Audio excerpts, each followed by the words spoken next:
à tous, à toutes pour ce deuxième webinaire, les vendredis aidants éclairés.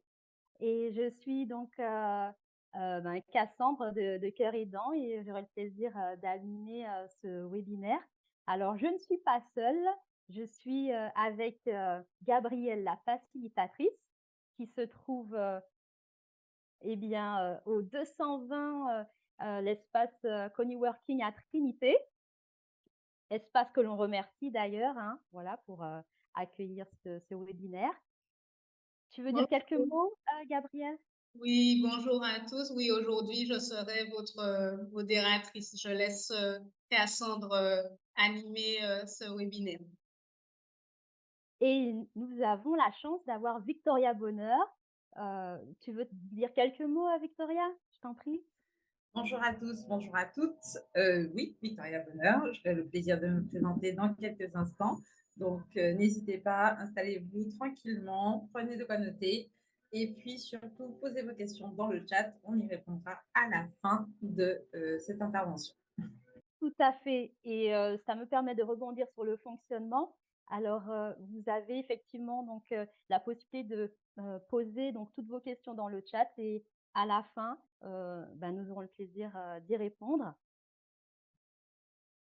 Alors, au programme, 1 heure, donc pour voir effectivement donc un programme très riche. Alors déjà, qui sommes-nous? Puis quelques chiffres et nous entrerons dans le vif du sujet avec Victoria qui nous montrera comment optimiser ses ressources. Elle parlera également donc de la posture de leader et puis comment collaborer avec son proche. Et puis nous verrons donc ensuite à qui s'adresser en ligne et puis les questions-réponses.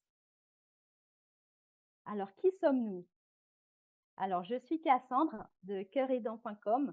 J'ai été aidante pendant 8 ans auprès de ma mère qui avait fait un AVC. Et suite à ça, j'ai voulu partager ma routine positive dans un ouvrage, Aptitude Challenge, comment impulser une positive attitude. Et j'ai voulu aller plus loin pour aider les aidants. Et j'ai créé le blog cœuraidant.com qui recense un maximum de ressources. On le verra tout à l'heure. Et puis, le projet a été certifié par le HEC Stand-up. Je vais passer la parole à Gabrielle. Bonjour à tous et à toutes. Alors moi, je suis aidante j'ai été aidante pendant 30 ans, hein, jusqu'au décès de mon grand-père l'année dernière. Ma grand-mère est toujours là. J'ai créé dans le cadre de la Bourse Paille le premier cabinet conseil en organisation et accompagnement des aidants de Martinique, les Martiniquais expatriés et les employeurs pour les sensibiliser et les accompagner dans la prise en charge de leurs salariés aidants. Le projet était finaliste de la Bourse Paille 2022. Et pour mon engagement auprès des seniors et des aidants, je suis membre honoré 2022 du Inner Wheel Club, qui est la délégation, une des délégations Martinique de la plus grande ONG féminine au monde.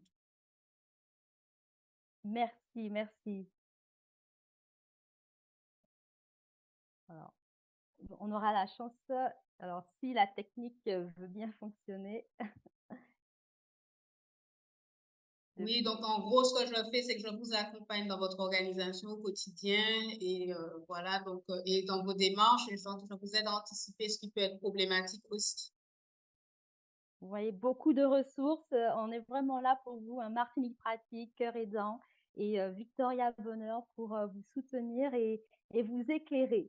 Et justement, donc Victoria, partage-nous un petit peu ce que tu proposes, les différents outils. Enfin, parle-nous de toi. Oui, alors bonjour à tous. Désolée pour le bruit qu'il y a derrière, malheureusement. Alors, je suis accompagnatrice en élévation personnelle. Ça regroupe un peu toutes mes casquettes de formatrice en management, en leadership, en intelligence émotionnelle. Je suis coach de vie certifiée aussi. Et je suis l'auteur du livre Mon bonheur, la raison de ma colère ou comment utiliser sa colère de manière constructive. Mais j'ai le plaisir de recevoir chaque semaine sur Radio Canal Antilles des thérapeutes et praticiens du bien-être qui œuvrent pour notre bien-être à nous, notre mieux-être au quotidien. Donc du coup, chaque semaine, il y a une nouvelle chronique qui présente les thérapeutes et praticiens du bien-être en Martinique, qui fonctionnent pas seulement avec les Martiniquais, parce qu'il y en a pas mal qui fonctionnent comme moi à l'international grâce à Internet. Et donc, ces émissions sont aussi disponibles sous format de podcast. Vous aurez les liens nécessaires tout à l'heure. Donc, voilà, moi, mon objectif, c'est que, quelles que soient les sphères où vous vous trouvez, vous puissiez accéder à des ressources pour vous sentir mieux dans votre vie, parce qu'on peut être bien et avoir envie d'aller mieux, et on peut être pas bien du tout et avoir aussi envie d'aller mieux. Voilà. Merci beaucoup, Victoria. Alors on va poursuivre avec, quelques chiffres, hein, pour, se voir effectivement la situation, des aidants. Il y a différentes, statistiques, mais avant tout, on parle, voilà, du terme aidant et c'est intéressant d'avoir déjà une définition. De quoi on parle? Alors la Charte européenne nous dit que, l'aidant, donc le proche aidant ou l'aidant familial est donc cet homme ou cette femme non professionnel qui, par défaut ou par choix, vient en aide à une personne dépendante de son entourage. C'est une définition, assez, voilà, succincte, mais qui, très parlante. On aura le temps de l'approfondir, tout à l'heure, mais maintenant quelques chiffres sur, la situation en fait, des aidants. Alors, nous pouvons tous être aidants. Donc 70 en fait de ceux qui ne sont pas aidants le deviendront. 70 des aidants sont impactés au travail. Ils ont des difficultés donc à concilier vie privée, vie pro, vie d'aidant parce que on a 3 vies, ça c'est important de le souligner. Il y a la vie privée et la vie professionnelle, la vie d'aidant, avec les différentes responsabilités que ça engage. Et puis seuls 26 des aidants déclarent à leur employeur leur situation d'aidant. Donc il y a encore, du chemin pour qu'on puisse, libérer la parole et trouver, des solutions, quand on est salarié aidant. Dans 7 ans, la Martinique, la Guadeloupe, la Corse seront les départements les plus vieux de France. 145 000 seniors de plus en 2030. Ça montre effectivement la pression qu'il y aura en fait sur les familles. Et il faut savoir que la Martinique est déjà la région la plus âgée de France. L'INSEE, les chiffres de 2022 le démontrent déjà.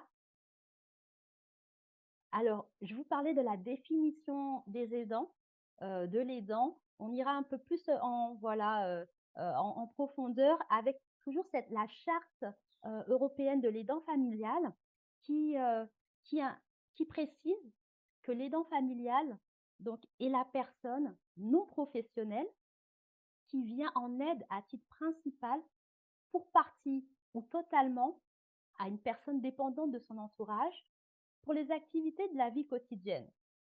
Cette aide régulière peut être prodiguée de façon permanente ou non et peut prendre plusieurs formes, notamment donc, le nursing, le soin, l'accompagnement à l'éducation et à la vie sociale, les démarches administratives, la coordination, la vigilance permanente, le soutien et la communication et les activités domestiques. Donc, énormément de tâches et tout n'est pas listé. Et on verra tout à l'heure avec Victoria, effectivement, comment gérer tout ça au mieux, avec bien sûr la posture de leader. Alors, optimiser ses ressources. Alors, je te laisse la parole, Victoria, pour ton éclairage. Comment faire justement pour optimiser ses ressources? Merci Cassandre. Ben justement, c'est ce qu'on va voir aujourd'hui parce que tout d'abord, je vais mettre les pieds dans le plat, il faut être en vie pour pouvoir aider les personnes qui nous sont proches. Et effectivement, je ne l'ai pas précisé dans ma présentation, mais moi aussi, j'ai eu l'occasion d'être aidante à mon niveau. Donc, on va parler un peu de tout ça. Tout d'abord, les 4 fondamentaux de l'individu en développement personnel. On a tendance à parler des besoins, des valeurs, des limites et les croyances. Qu'est-ce que c'est? Les besoins, ça va être tout ce dont on a besoin, tout ce qui est nécessaire pour qu'on soit en vie et autant que possible qu'on ait un équilibre. Donc, ça va être tout ce qui est besoin physiologique, dormir, manger, boire, se reposer, avoir des contacts humains, etc. Et puis, il y aura tout ce qui est besoin de préserver l'intégrité, les besoins sécuritaires, financiers, intégrité physique, intégrité mentale et les besoins tertiaires qui vont plutôt être appartenir à un groupe et se réaliser en règle générale. Les valeurs, ça va être tout ce qui va donner du sens à notre vie, à nos actions. Quand on agit en général, c'est pour nourrir nos valeurs parce que c'est ce qui donne du sens à notre vie. Et quand on a tendance à changer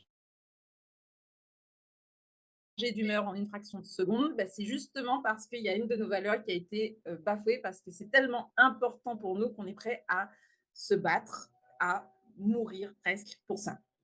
D'accord? Donc, ça, ce sont les valeurs. Les limites, on va voir. Alors, le titre de la conférence, je réponds rapidement. Le titre de la conférence, c'est adopter une posture de leader pour optimiser ses ressources et mieux accompagner son proche. D'accord? Donc, c'est ce qu'on va voir tout au long de cette présentation. Et je commence par les fondamentaux pour être sûr que tout le monde parle le même langage que moi.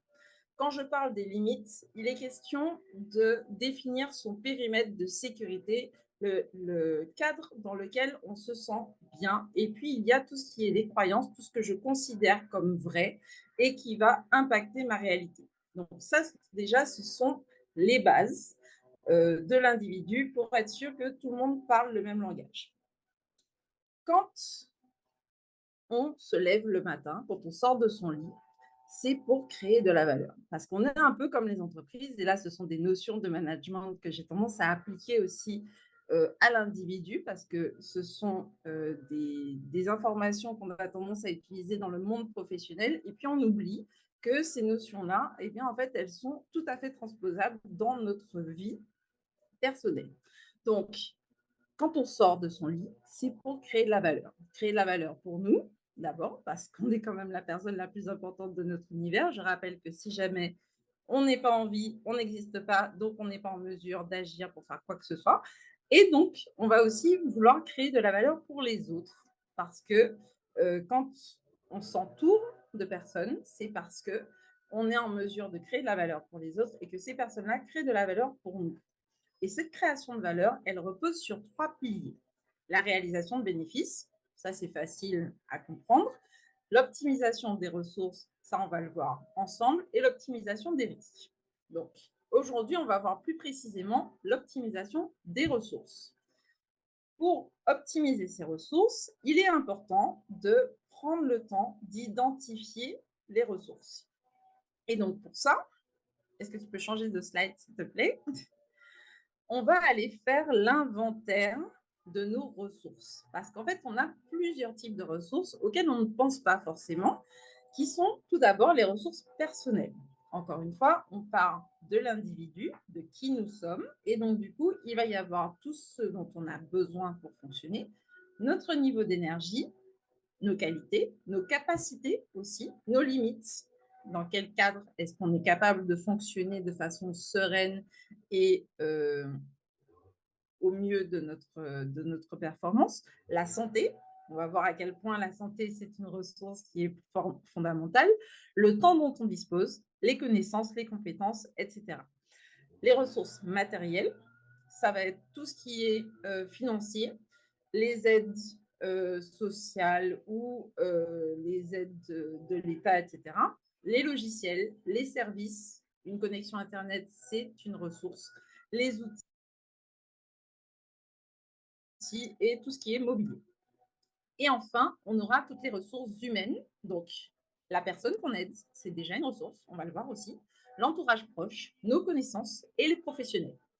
Et puis, dans tout ce qui est nos ressources, il est important de prendre en compte tout ce qu'on ne connaît pas. Parce qu'il y a un monde, pardon pour le bruit, il y a vraiment un monde, en fait, entre ce qu'on sait et ce qu'on ne sait pas.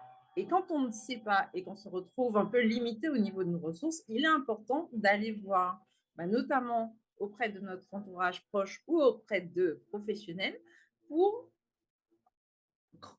agrandir en fait notre connaissance des ressources qui sont à notre disposition. Donc, dans un premier temps, on va identifier les ressources et une fois qu'on les a identifiées, on va les optimiser. Pour optimiser ces ressources, on va s'assurer que nos ressources sont utilisées au bon endroit. J'ai tendance à prendre les exemples de la maison. Si par exemple, vous avez 4 ampoules dans votre cuisine qui fonctionnent et que dans votre chambre, il y a une ampoule qui a grillé ou dans la salle de bain, il y a une ampoule qui a grillé, au lieu d'être en mode je vois super bien dans la cuisine parce qu'il y a 4 ampoules, est-ce que j'ai vraiment besoin des 4 ampoules? Est-ce que je ne peux pas utiliser une des ampoules de la salle de la cuisine pour allumer ma chambre ou la salle de bain là où ça a grillé? Donc déjà, on va vérifier que les ressources sont utilisées au bon endroit et qu'il n'y a pas de doublons. Ensuite, en fonction de là où on a besoin des ressources, on va s'assurer effectivement que les ressources sont renouvelées. L'énergie, notre énergie, il est important de la renouveler régulièrement, donc de se reposer, d'avoir un roulement, etc., même auprès de notre proche qu'on accompagne. Parce que sinon, au bout d'un moment, on sera épuisé et malheureusement, quand notre santé, elle se détériore, on devient une partie du problème. Donc, il est impératif de préserver sa santé. Ça, c'est la première ressource. Je rappelle, il faut être en vie pour pouvoir faire ce qu'on a à faire. Donc, la santé est nécessaire et impérative pour pouvoir continuer à accompagner notre proche. Et pour préserver notre santé, il est important de faire attention à nos besoins, de nourrir nos besoins et d'optimiser au maximum toutes les ressources dont on dispose. Pour faire ça, on va s'assurer effectivement qu'il y a la possibilité de renouveler les ressources. On va faire le point régulièrement sur notre niveau d'énergie, sur notre niveau de santé, sur le temps dont on dispose pour l'aider, mais pour soi-même aussi, parce que je rappelle qu'il est important de s'occuper de soi. Et puis, on va aller prendre en considération les besoins de la personne qu'on accompagne. Parce que même si on a l'habitude de faire d'une certaine façon, etc., au fur et à mesure de l'accompagnement, les besoins de la personne qu'on accompagne évoluent, tout comme nos besoins à nous évoluent également. Donc, que ce soit une personne aidée à cause de l'âge, de la maladie, d'un handicap ou d'une incapacité temporaire, il est important de faire régulièrement le point sur nos besoins d'abord et aussi sur les besoins de l'aider. Pourquoi est-ce que je parle d'abord de nous? C'est parce qu'encore une fois, si jamais vous êtes en situation difficile, si jamais vous êtes en difficulté, si jamais vous avez des problèmes de santé, eh bien, il faudra quand même d'abord vous occuper de vous. D'accord? Donc voilà. Et puis, on reste en veille de nouvelles solutions parce qu'il est important de renouveler les ressources. Donc, que ce soit les ressources humaines, les ressources matérielles ou nos ressources personnelles, les ressources doivent être renouvelées et s'autoriser, bien sûr, à intégrer de nouvelles ressources. Alors, attention, la culpabilité n'est pas une ressource. Ça a plutôt tendance à nous freiner dans ce qu'on a à faire. D'accord? Et ça nous prend de l'énergie.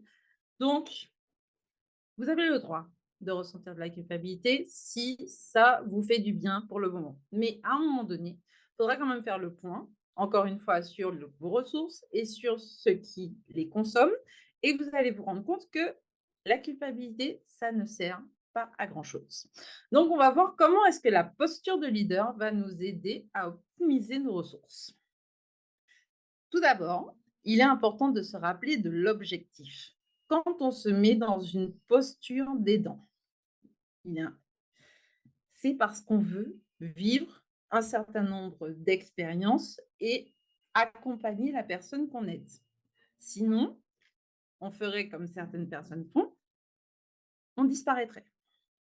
Donc, rappelez-vous principalement de ce que vous voulez vivre avec la personne que vous voulez aider, que vous accompagnez. Et puis, si jamais s'il vous plaît, si jamais vous sentez que c'est trop difficile, que vous êtes coincé, rappelez-vous que c'est parce qu'il existe une autre solution.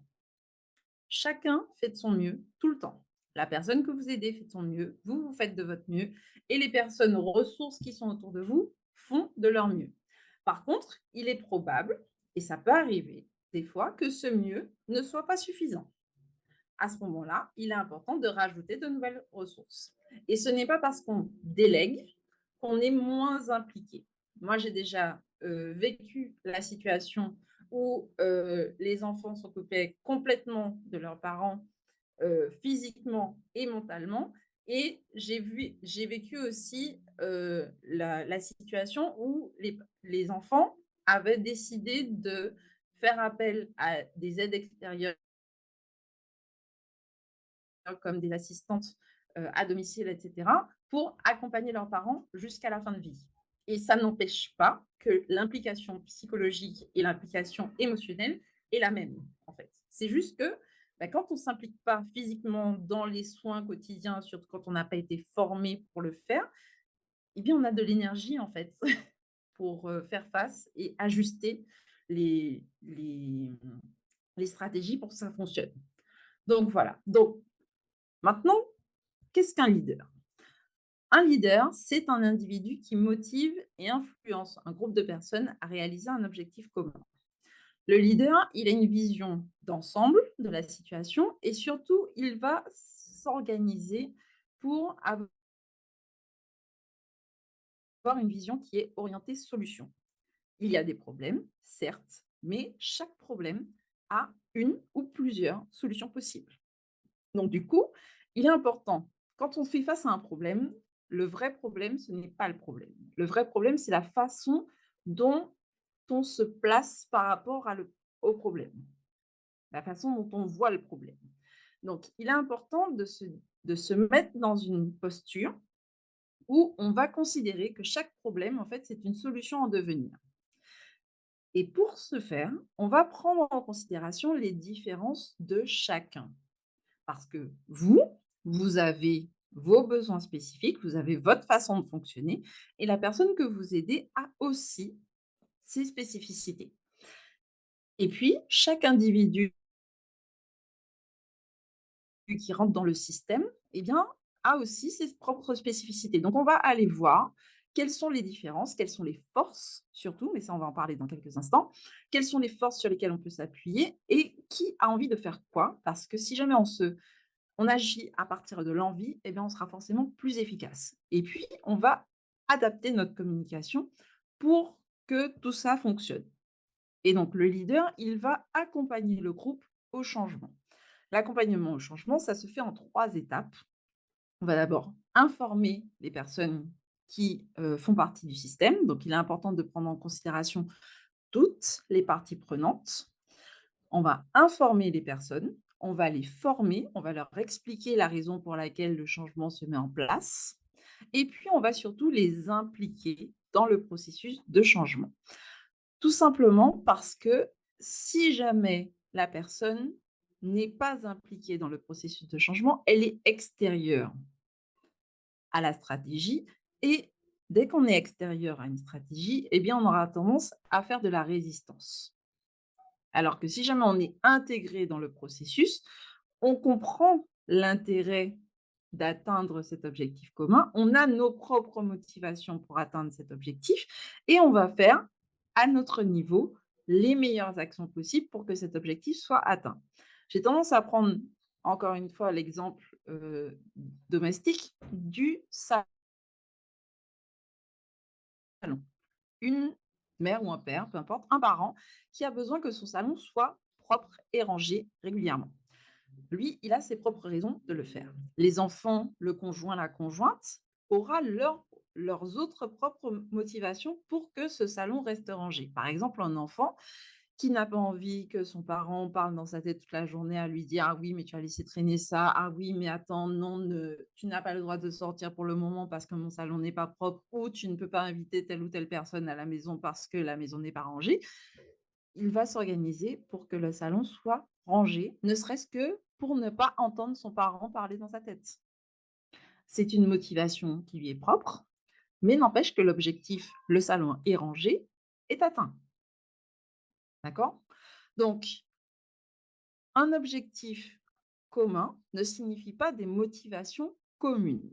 Et il est important, en fait, de saisir ces différences-là pour justement fonctionner avec des personnes qui sont autres que nous-mêmes. Déjà, avec nous-mêmes, c'est déjà difficile parfois, mais surtout avec d'autres personnes, c'est important de prendre ça en compte. Et en fait, nous sommes en mesure de co-créer notre environnement. Nous pouvons donc tous et toutes mobiliser notre entourage autour d'un objectif commun. Pour ça, de quoi est-ce qu'on a besoin? On a besoin de se comprendre soi-même, de comprendre quelles sont nos motivations pour atteindre cet objectif et de comprendre aussi quelles sont les motivations de l'autre pour atteindre cet objectif. Et pour ça, parfois, on a besoin de se faire accompagner à ce niveau-là. Mais on va en parler tout à l'heure. Martinique Pratique et Cœur Aidant sont aussi là pour vous aider à comprendre les besoins de la personne que vous accompagnez et puis parfois de vous-même parce que malheureusement, on a tellement appris dans notre éducation à faire en dépit de ce qu'on ressent qu'on a oublié un certain nombre de nos besoins. On a oublié de prendre en considération un certain nombre de nos besoins. Donc, on va apprendre à communiquer efficacement, ça s'apprend. Et puis, on va mettre en place des interactions écologiques avec les autres basées sur les forces de chacun et de chacune. Comme on l'a dit tout à l'heure, c'est mieux de s'appuyer sur les forces de chaque personne parce que appuyer sur les faiblesses alors que la personne est déjà déstabilisée à ce niveau-là, ce n'est pas son point faible. Elle va peut-être gagner en confiance, elle va peut-être gagner en compétence à travailler sur son point faible, mais elle a déjà des forces qu'on peut utiliser. Et donc, quand je parle d'interaction écologique, on va surtout parler de tout ce qui est bon pour soi et bon pour les autres. C'est ça l'écologie en développement personnel. Donc, maintenant, on va parler de comment est-ce qu'on va pouvoir collaborer avec le proche qu'on accompagne. Merci d'avoir changé le diapo. Donc, le proche qu'on accompagne fait partie de l'équipe. Comme j'en ai parlé tout à l'heure, il est impératif de prendre en considération les besoins de toutes les parties prenantes dans l'histoire. Et les dents, mais il existe seulement parce qu'il y a une personne qui est aidée. Donc, du coup, la personne qui est aidée fait partie intégrante de l'équipe et doit être considérée comme telle. On a malheureusement souvent tendance à faire comme si, au bout d'un certain temps, la personne qui est aidée fait partie du mobilier. C'est-à-dire qu'on prend des décisions, on ne lui en parle pas, et puis après, on s'étonne que ça ne passe pas crème, en fait. Sauf que si jamais vous êtes quelque part et que tout le monde fait comme si vous n'existiez pas, alors qu'il s'agit de vous, vous n'allez pas accepter la situation. Vous allez faire de la résistance parce que vous ne savez pas ce qui se passe et que vous avez besoin de savoir ce qui se passe.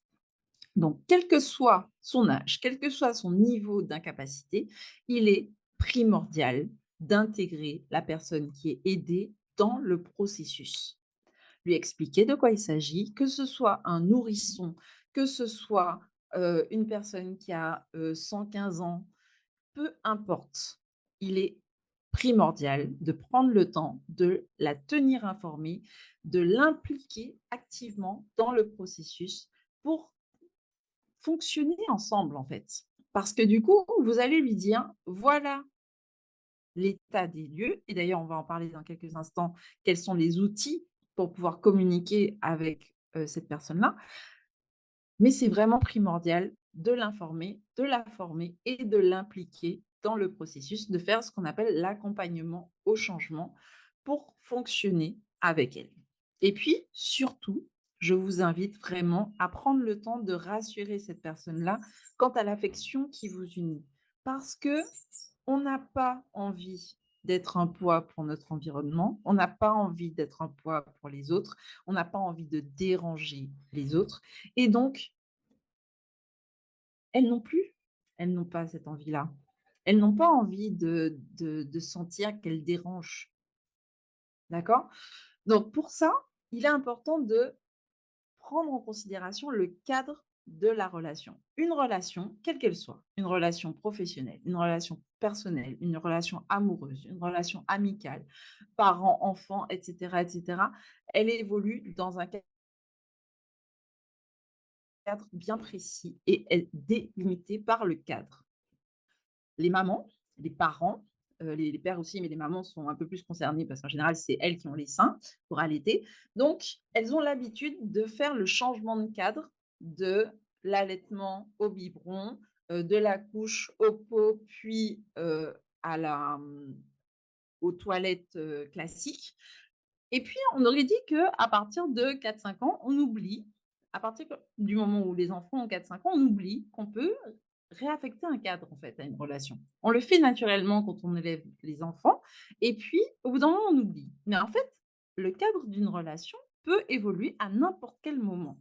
Quand on passe de: «Ah bah tiens, on ne se connaissait pas» à «On se connaît, tiens, on échange nos numéros de téléphone» et puis on commence à collaborer ou on commence à se fréquenter pour faire une relation finalement, avoir une relation amoureuse, on change de cadre.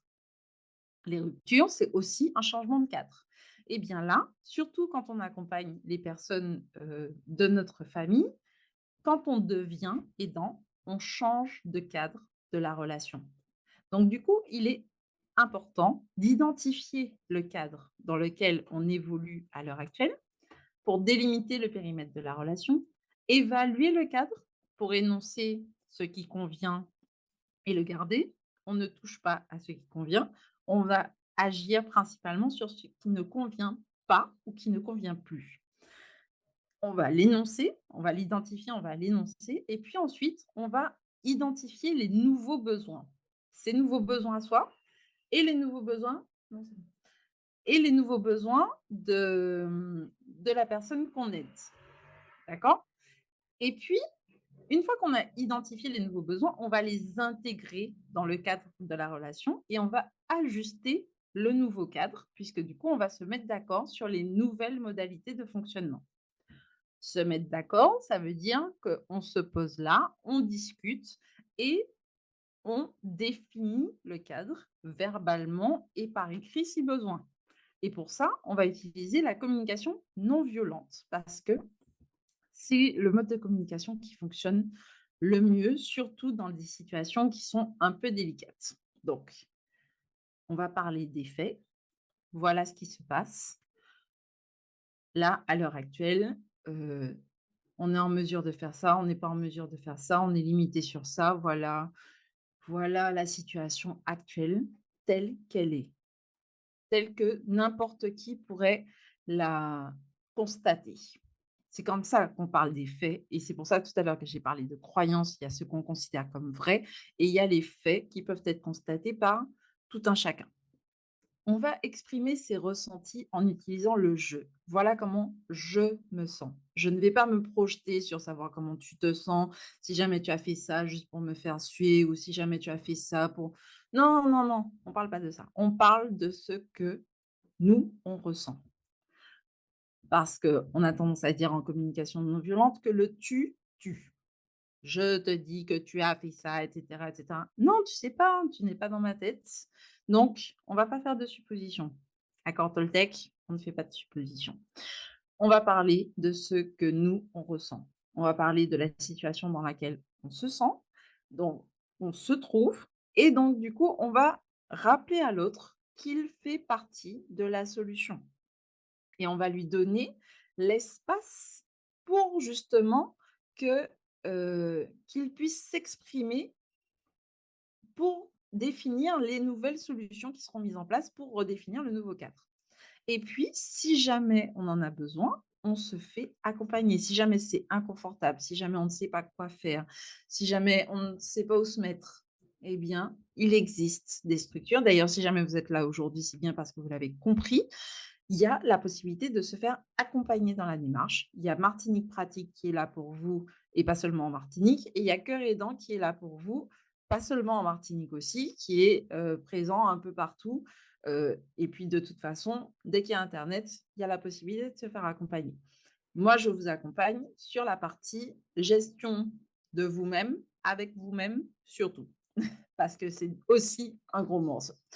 Donc, en résumé, il est primordial que vous puissiez optimiser vos ressources. Vous allez les identifier, vous allez vérifier votre stock de ressources et vous allez voir aussi comment est-ce que vous pouvez l'entretenir et le renouveler.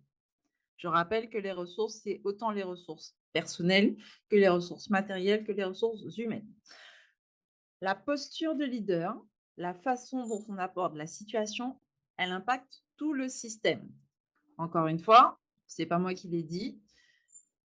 Le problème, ce n'est pas le problème. Le problème, c'est la façon dont on voit le problème. Donc, si jamais on peut changer de posture pour apercevoir une solution, même s'autoriser à trouver et recevoir une solution, même si on n'a aucune idée d'où elle va venir, se mettre dans une posture où on est capable d'accueillir la solution va lui permettre de venir. Et puis, on va faire équipe avec la personne qu'on aide pour avancer. Et on va très clairement s'asseoir et pour lui dire, voilà la situation, voilà les options qu'on a à l'heure actuelle. Il peut y en avoir d'autres, puisque je rappelle qu'il y a plein de choses qu'on ne sait pas, qu'on ne sait pas. Et puis, qu'est-ce que tu proposes pour qu'on avance? Parce que la personne aidée ne veut pas être un poids et nous, on ne veut pas non plus la déranger, etc., etc. Donc, on va faire en sorte de collaborer pour que ça se passe au mieux. Merci pour votre attention. Je vais laisser Cassandre et Gabriel, pardon, vous parler de la suite. Moi, vous pouvez me contacter via Victoria Porte-Bonheur sur les réseaux et sur le site internet victoriaportebonheur.com. À l'occasion, vous pouvez aussi retrouver mon livre Mon bonheur, la raison de ma colère ou comment utiliser sa colère de manière constructive. Ce n'est pas un livre pour ne pas ressentir de la colère, c'est un livre pour canaliser l'énergie qu'on reçoit quand on ressent cette émotion-là. Et puis, vous avez tous les podcasts de la chronique du bonheur si vous cherchez des thérapeutes et praticiens pour vous accompagner dans la démarche. À l'occasion des vendredis aidants éclairés, j'ai réouvert des places pour mon programme d'accompagnement Cœur Bonheur qui permet de fonctionner avec soi-même pour cultiver sa joie et respecter son rythme. C'est un programme mensuel avec des petites capsules vidéo, audio, PDF qui vous accompagnent en fait. Chaque mois, il y a du nouveau contenu. Donc, c'est un abonnement qui est à peu près à 33 € par mois. Donc, c'est moins cher qu'un t-shirt pour justement reconnecter avec soi-même et puis apprendre à fonctionner de façon écologique, à savoir bon pour soi d'abord, puisque si jamais on n'existe pas, eh ben, on ne peut rien faire, et bon pour les autres. Parce que forcément, dès qu'on est bien avec soi-même, ça rejaillit sur l'environnement externe. Merci pour votre attention. Je laisse la parole à Gabriel et Cassandre. Merci, vraiment merci infiniment Victoria pour ces précieux éclairages sur la posture de leader, tout ce que tu as pu partager. Et je rebondis sur le cadre, effectivement, tu parlais de ce fameux cadre et savoir que l'on est aidant. Se reconnaître en tant qu'aidant, c'est le but du blog que j'ai créé, cœuraidant.com. Et donc, il y a un e-book, s'autoriser à prendre soin de soi tout en aidant son proche, ce qui permet effectivement de mieux comprendre effectivement qu'on est aidant et que on peut avoir cet équilibre, prendre du temps pour soi et puis accompagner son proche. Donc cet e-book, il est disponible sur le blog cœuraidant.com.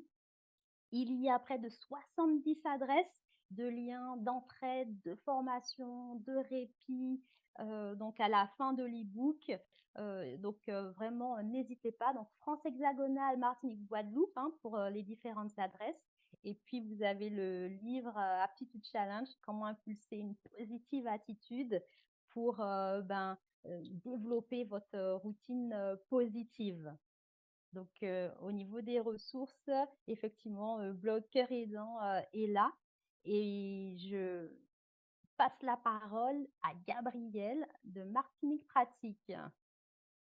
Alors, merci beaucoup aussi, Victoria. Alors, moi, je vous accompagne effectivement sur aussi bien en ligne, donc je propose des séances de conseils en ligne, que vous soyez en Martinique, en Guadeloupe ou en France hexagonale, puisque j'ai été moi-même aidante à distance et je sais ce que c'est pour faire le point sur la situation et vous trouver des solutions de relais quand vous n'êtes pas sur place ou quand vous êtes sur place, trouver justement des solutions pour vous soulager et surtout anticiper des situations qui peuvent être préjudiciables parce que j'ai vécu le diagnostic jusqu'au décès de l'aidant, notamment mon grand-père qui était l'aidant de ma grand-mère. Et j'ai vécu en fait pendant 30 ans la perte d'autonomie de mes grands-parents.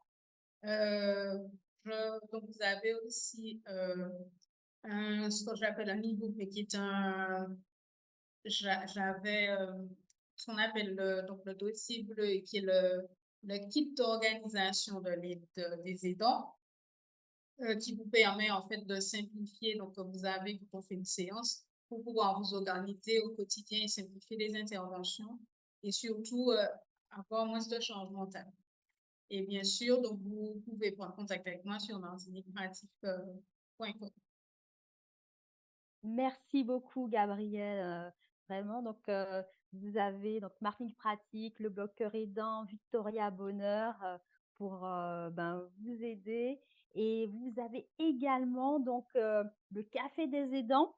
Alors le Café des aidants, c'est l'association, française, des aidants qui, voilà, qui chapeaute tout ça et vous avez le lien pour trouver, le Café des aidants, vraiment le plus proche de votre domicile. Et vous avez aussi des cafés des aidants donc à distance, donc en virtuel. Donc là, c'est vraiment beaucoup plus pratique pour vous. Vous n'avez pas à vous déplacer, vous restez chez vous et vous vous connectez. Vous avez aussi le café des aidants en Martinique, hein. Donc il suffit d'aller sur, le lien. Vous recherchez effectivement donc avec le code postal, donc le café des aidants qui est le plus proche de chez vous et vous avez une psychologue, un travailleur social. Donc vous avez ce binôme qui anime le café des aidants. Ce sont des groupes de parole donc entre aidants et ça vous permet voilà de libérer la parole. C'est gratuit, hein. Vous avez également donc le lien psy, ce sont des séances de suivi, psychologique, pour les aidants. Alors, géographiquement, il faut être à Paris ou dans les Hauts-de-Seine ou la Seine-Saint-Denis, le Val-de-Marne. Mais en tout cas, c'est vraiment intéressant de savoir qu'ils proposent, voilà, ces séances de sensibilisation et de soutien, de 8 séances, voilà, individuelles qui sont, financées par, des partenaires, hein, qu'ils ont et puis, ils proposent des points écoute sur les lieux de travail des aidants. Donc, ils vont vraiment au plus près de vous et ils vont également sur les lieux de soins et ils font voilà, un diagnostic, un bilan de votre situation et ils vous orientent sur les différents dispositifs ou structures qui peuvent vous soutenir et vous accompagner. Donc, ce dispositif Lien Psy est disponible pour 150 aidants enfin, à l'heure actuelle.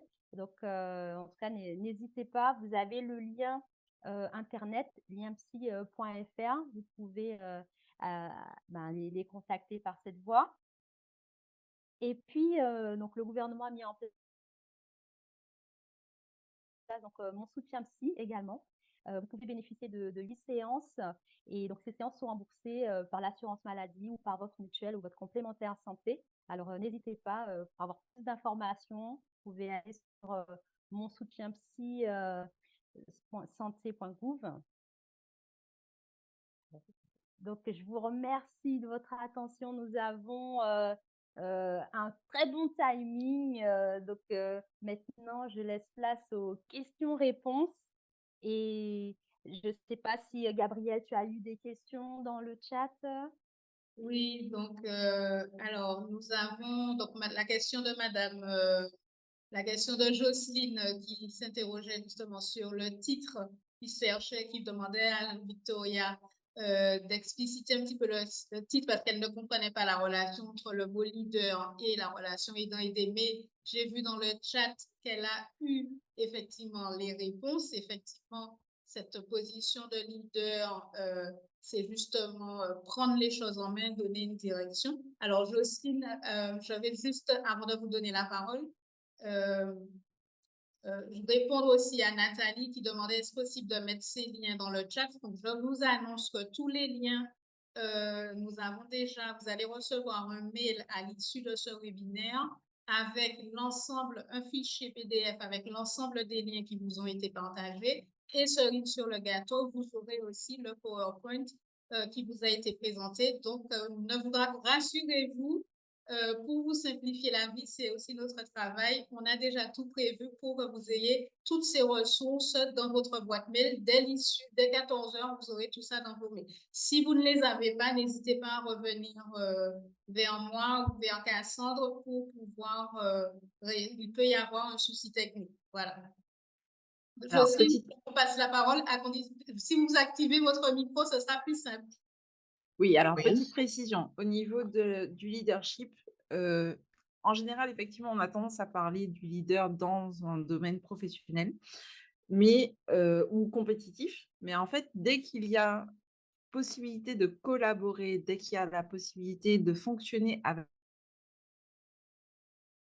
avec d'autres personnes, il y a aussi la capacité d'activer son leadership pour travailler ensemble et avancer ensemble.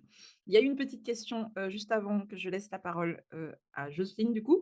Il y a Elisabeth qui demandait précision, est-ce que le mot aidant concerne-t-il exclusivement les personnes qui s'occupent des seniors? Pas du tout, puisqu'en fait, on peut être aidant de personnes qui sont handicapées dès leur plus jeune âge et aussi de personnes qui sont malades et qui ont une incapacité quelconque, même si c'est temporaire,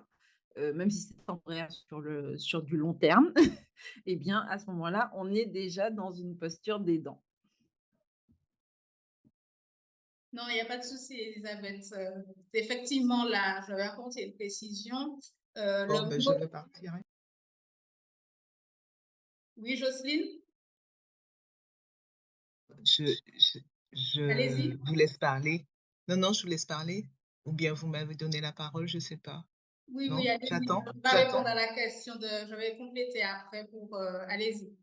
C'est gentil. Déjà, un grand merci d'organiser ces rencontres. Et c'est vrai que l'intitulé avait piqué ma curiosité. Je me suis dit qu'ils a fait l'idée et ça. On est dans quelle entreprise? On est dans quel monde rude où il y aura ceux qui vont devant et puis tous ceux qui restent derrière? Non, non, non. Là, je suis contente déjà d'avoir pu avoir toutes ces explications et cette notion de mobiliser son leadership. Effectivement, j'adhère totalement. Parce que ma vision première, c'était, il y a ceux qui sont devant et puis tous ceux qui sont derrière, quoi. Non, hein, c'est pas tout à fait ça. Donc je suis vraiment contente, d'avoir pu faire preuve de curiosité, puis avoir pu avoir toutes ces explications. Je profite d'avoir la parole pour dire un grand merci et puis vous demander de bien vouloir m'excuser. Je vais devoir partir. Nous sommes dans un pays où il n'y a pas de transport en commun. Je suis aidante de 2 personnes, une personne qui est senior comme moi-même, mais avec une très petite forme, qui normalement assure le transport de mon fils et qui aujourd'hui ne peut pas parce que vraiment très, très, très petite forme. Donc mon fils m'a appelé, il est en train d'attendre sur le bord de la route. Elisabeth Jasmin, hello, Elisabeth.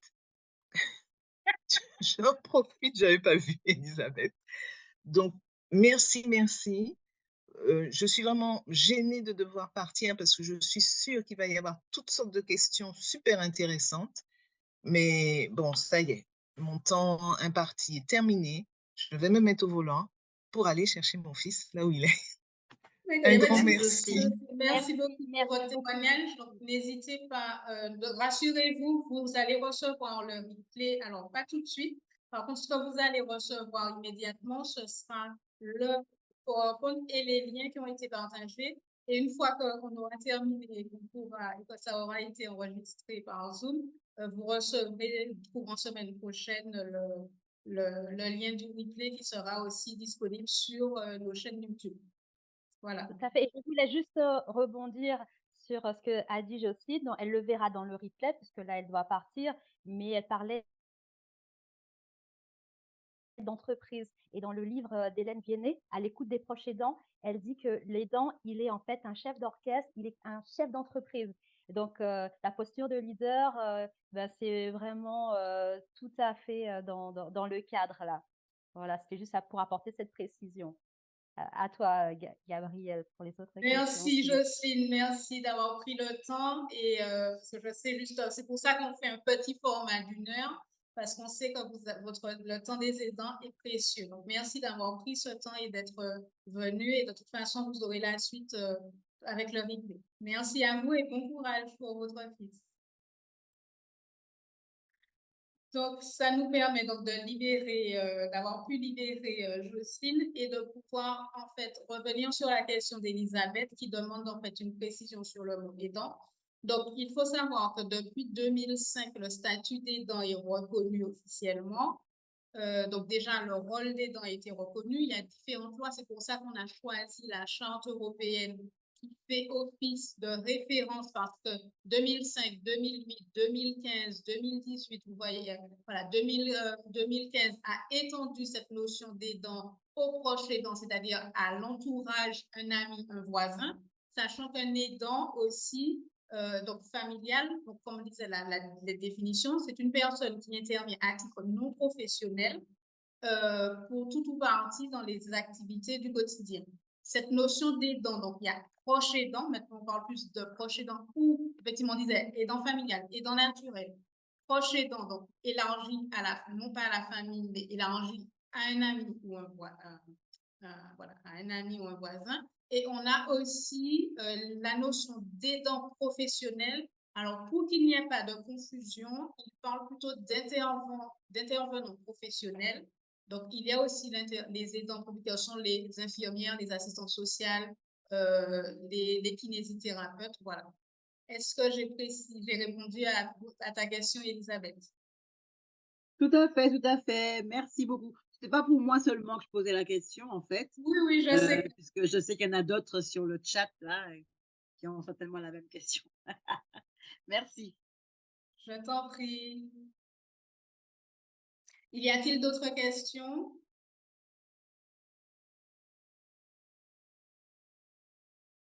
N'hésitez pas, profitez de ce qu'on soit là toutes les trois pour pouvoir faire part aussi des problématiques que vous pouvez rencontrer qui peuvent vous aider dans votre relation aidant-aidé.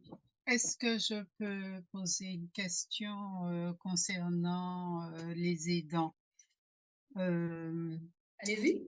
Ma question est la suivante.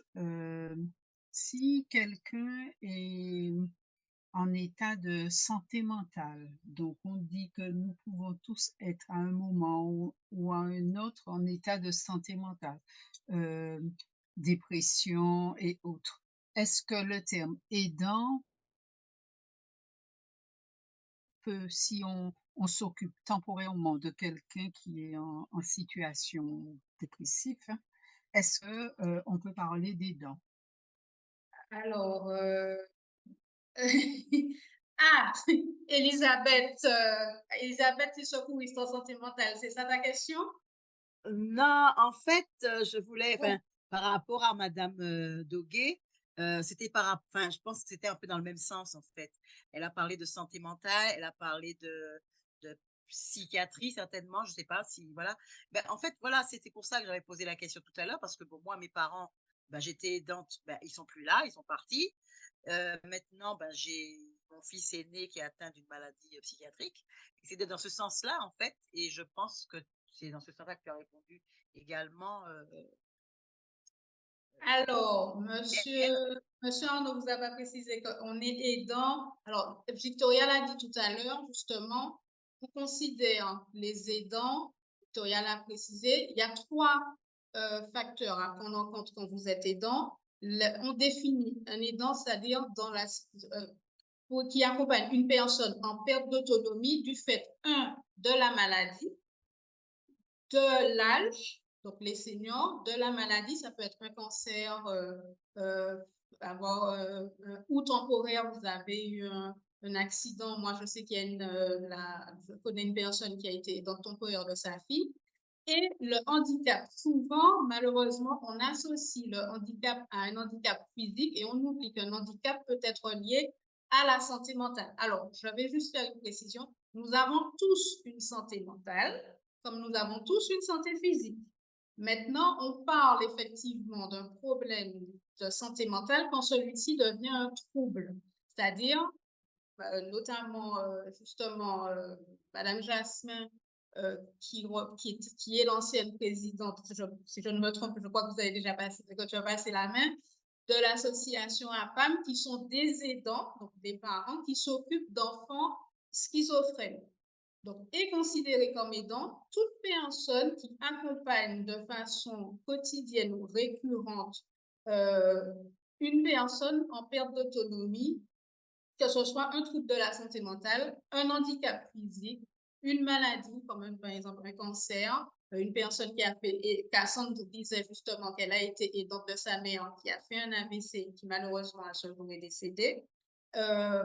Il se trouve que, voilà. Ensuite, il y a effectivement les seniors. Alors, dans la pensée collective, malheureusement, il se trouve qu'on associe souvent le terme d'aidant aux seniors, aux personnes âgées, parce qu'effectivement, c'est un phénomène qui a beaucoup d'ampleur chez nous par rapport au fait que l'on soit le département le plus vieux de France. Mais c'est pour ça qu'on fait ces webinaires, c'est justement pour pouvoir apporter des précisions pour que vous compreniez bien toute l'étendue du mot aidant. Parce que beaucoup de personnes chez nous ne savent pas aidant. C'est pour ça que j'ai précisé que j'ai été aidante pendant 30 ans puisque j'ai vécu avec mes grands-parents. Et donc, régulièrement, je devais ramasser mon grand-père qui tombait, etc.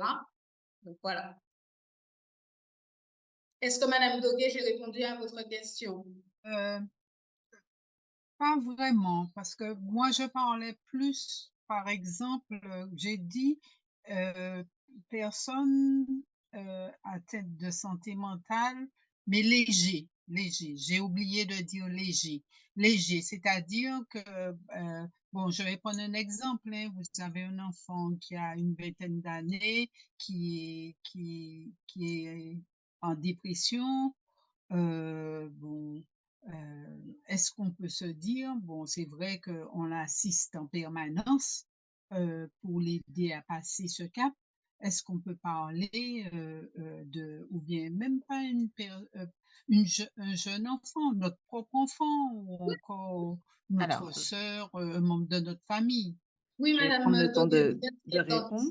Dans le Oui, cadre de cette question, vous êtes aidante. Dès que vous intervenez, vous assistez une personne qui ne peut plus faire les actes de la vie quotidienne sans aide, vous êtes aidante. Après, il y a, il y a différents niveaux, c'est-à-dire qu'il y a après la reconnaissance juridique et les aides auxquelles on peut prétendre dans ce cas. Mais ça, ce sont des démarches administratives. Mais déjà, dès que vous assistez une personne qui ne peut plus faire toute une partie de ses actes quotidiens, pour ses démarches, pour ses courses, l'emmener même si c'est temporaire, oui, cette personne est aidante. oui, Je donc pense dès qu'on que accompagne quelqu'un qui est en dépression, quelqu'un qui est en burn-out, quelqu'un qui est en train de sortir d'un état dépressif, on est aussi aidant à ce niveau-là. Et j'aimerais rajouter aussi, parce que la question est vraiment très intéressante, c'est important aussi de se rapprocher de son médecin traitant pour en fait parler de son rôle auprès de son proche, parler de ce rôle, effectivement, ce qu'on fait au quotidien. Comme ça, votre médecin aussi, il peut aider les dents à aller vers un dispositif, aller vers un spécialiste pour avoir du soutien. Donc, c'était comme une précision que je voulais apporter. Après, être aidant, c'est vrai que ça peut être sur voilà, une longue période ou une période très courte, mais une personne qui est en dépression, ce n'est pas léger et cette personne a besoin d'un soutien, voilà, d'un suivi thérapeutique avec des médecins. Donc, si vous êtes aux côtés, vous accompagnez cette personne qui est en dépression, eh bien, vous aussi, vous avez besoin de soutien. pour pouvoir aider l'autre. D'accord, j'ai compris. Donc, on peut avoir un soutien à ce niveau-là. L'aidant peut être soutenu à ce niveau-là. Par exemple, quelqu'un qui a une addiction et tout ça. Donc, on peut, c'était un petit peu ça le sens de ma. Oui, complètement. Euh, Madame, Ça sera la dernière question, je pense. Est-ce que j'ai Madame d'autres Jasmin souhaitait intervenir parce Voilà. qu'elle peut apporter une précision. Oui, c'est rapide, vous inquiétez pas. Par rapport à l'association APAM, elle est en sommeil. Elle est en sommeil. D'accord. Mais effectivement, Voilà, c'est juste ce que je voulais dire. Alors, Voilà. Victoria a partagé quelque chose dans le chat. oui, alors il y a Madame Almond qui demandait si faire équipe avec un proche qui a la maladie d'Alzheimer à distance, en déni de l'état des lieux et de son propre état de santé, nous amène à choisir les options pour l'autre ou même le cadre. Comment est-ce qu'on gère lorsqu'on arrive à une forme de limite? Eh bien, là encore, il est important de se faire accompagner à ce niveau-là parce que, plus récemment, moi, j'étais aidante de ma grand-mère qui était atteinte d'Alzheimer et qui ne reconnaissait pas son état. Alors, c'est sûr que prendre le temps de dire à la personne: «Tu as, la maladie d'Alzheimer, tu oublies des choses». «Ah non, moi j'oublie pas», et cetera, et cetera. Ça peut être délicat, mais c'est important de poser les mots là-dessus et d'ailleurs, c'est avec Gabrielle qu'on a pris le temps, de mettre en place la stratégie pour le faire. Parce que de toute façon, même si en fait, il y a plusieurs niveaux de compréhension, de la personne qu'on accompagne et même si au niveau conscient, heu, au niveau de ses actions primaires, elle n'a pas l'impression de comprendre ce qui se passe, il y a un autre niveau où elle va recevoir l'information. Et même quand on arrive à une certaine forme de limite, eh bien, il y a des ressources. Donc, effectivement, il y a France Alzheimer qui arrive la semaine prochaine en plus, donc restez connectés. Tout à Donc, on fait, va pouvoir exactement. répondre à votre question, madame Almond, à ce niveau-là. Mais en plus, au-delà de la limite, parce que même si la personne ne veut pas reconnaître son état de santé, il y a quand même des résultats, palpable, il y a des faits. Par exemple, la façon dont elle prend soin d'elle-même ou, la façon dont son environnement est entretenu. Donc du coup, effectivement, il y a des options, il y a des choix à faire, mais en fait, il est important quand même de faire sa partie de la relation. Parce que de toute façon, vous ne pouvez pas gérer ce qui se passe dans la tête de l'autre, vous ne pouvez pas gérer tout ce que l'autre va faire, mais vous pouvez aller jusqu'au bout de votre partie de la relation. Et quand vous vous confrontez à des limites, il y a des ressources. Il y a des personnes pour prendre soin de l'aider quand vous n'êtes pas en mesure de le faire ou si jamais vous n'avez pas envie de le faire, parce que c'est aussi OK de ne pas avoir envie de le faire physiquement parce que vous n'êtes pas formé pour ça ou parce que vous n'avez pas l'énergie de le faire. Il y a des gens qui existent pour le faire et comme je disais tout à l'heure, ça ne remet pas en considération ni votre implication, ni votre lien émotionnel avec cette personne-là. Donc, il est important de prendre en considération vos limites à vous. Comment est-ce que vous pouvez vous sentir au mieux dans cette relation, même si la personne en face montre certaines réticences, et cetera, et cetera. C'est à prendre en compte dans l'accompagnement, selon moi. Voilà Alors, Alors, pour la réponse que je voulais apporter à madame Almond, mais je laisse la place à madame, on Kounani pourra et conclure à justement Cassandre. sur cette très belle question, très belle intervention, parce que justement notre prochain webinaire est justement, ben, avec France Alzheimer Martinique et ils vont, nous donner effectivement, ben, toutes ces solutions. Ils vont partager donc tout ce qu'ils proposent pour soutenir, pour venir, voilà, en aide, bah, aux aidants qui ont un proche atteint de la maladie d'Alzheimer. Donc vraiment, ne ratez pas ce prochain webinaire, vendredi prochain. Et en tout cas, moi, j'étais ravie passer cette heure avec vous, donc avec Gabrielle, avec Victoria et avec toutes les personnes qui sont là en direct et puis les personnes qui vont nous regarder aussi en replay. Donc, n'hésitez pas à rester connectés et les vendredis donc éclairés sont là pour vous apporter voilà, des pépites d'informations.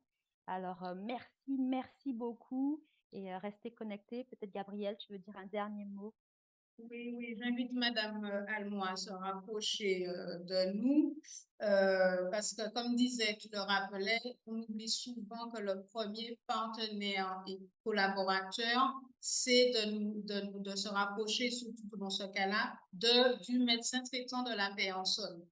On parle d'aidants aidés, c'est souvent lié à un état, une problématique physique ou mentale. Le médecin traitant, on ne peut rien faire sans l'adhésion, la collaboration du médecin et c'est ce qu'on va avoir effectivement la semaine prochaine. Donc, merci beaucoup à Victoria, merci à Cassandre d'avoir animé avec son talent et sa douceur et sa bienveillance ce webinaire. Et merci à toutes et tous d'avoir participé et d'avoir pris le temps. Merci à vous, Gabrielle et Cassandre, d'avoir organisé ces vendredis étangs éclairés parce que je pense que c'est très important. Parce que, encore une fois, on peut se retrouver à n'importe quel moment dans la situation d'être aidant. Et donc, plus on a des outils pour le faire de façon écologique, bon pour soi et bon pour l'autre, mieux ça se passe. Donc voilà, merci à vous pour votre attention, que vous soyez en direct ou en replay. Et puis, si jamais vous avez des questions, n'hésitez pas à les faire remonter à Martinique Pratique et à Cassandre de Cœur Aidant pour la suite, même si vous avez des questions alors que vous regardez le replay. À bientôt. À Merci bientôt. pour vos beaux messages dans le chat qui remercient tout le monde et qui disent justement que ces webinaires sont très enrichissants. On est là pour ça, pour justement apporter et casser des idées reçues et éclairer justement les aidants que vous êtes ou que vous accompagnez. Merci encore. Merci beaucoup. Oui, à bientôt. Et regardez bien vos boîtes mail, vous avez les outils déjà qui vous attendent. Donc, merci de votre inscription. Ça vous permet de bénéficier de ces outils, le Diaporama et la liste des liens Internet. Merci. Très Juste une bientôt. précision, n'oubliez pas de répondre au questionnaire de satisfaction, s'il vous plaît, ça nous permet de nous améliorer. Tout à fait, puisqu'on est là pour vous, pour répondre à vos attentes. Donc, 2 petites minutes pour répondre au questionnaire de satisfaction, pour nous aider à nous améliorer, pour mieux vous aider encore. Allez, à bientôt. Au revoir. Au revoir.